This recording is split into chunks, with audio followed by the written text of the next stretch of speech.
પ્રિય સવાર, ક્યાં નામે બોલાવો તને?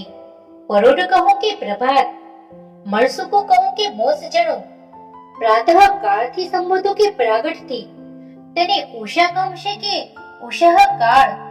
પણ સાચું કહું, મંગળાથી માંડીને મોર્નિંગ સુધીના તમામ નામ તને શોભે.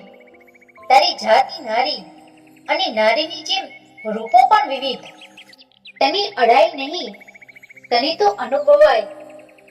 ચણવા જવાની તૈયારી કરતા પંખીઓના પાંખોમાં ફડફડાટમાં તારો અણસાર વર્તાય, અને મંદિરનો પહેલો ઘંટરાવ તારો અવાજ બની જાય.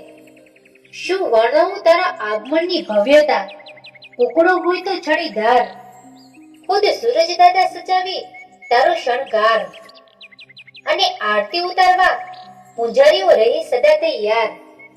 તું ખૂબ ખૂબ ગમતી મને, કારણ તું રોજ રોજ મારામાં ઉત્સાહ, ઉમંગ અને જોશની આશાઓનો સંચાર કરતી.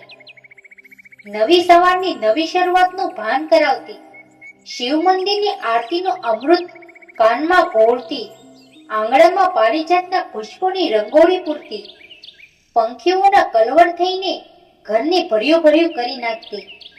તો વળી યોગાસન બનીને તન મનને સ્વસ્થતા અર્પતી. કેટલાક વખાણ સંભળાવું તને તારા. ક્યારેક તો એમ થાય છે કે થોડા આળસને કારણે તારાથી વંચિત રહેનારને શું કહેવું. એટલા માટે જ બસ જાગ્યા ત્યાંથી સવાર.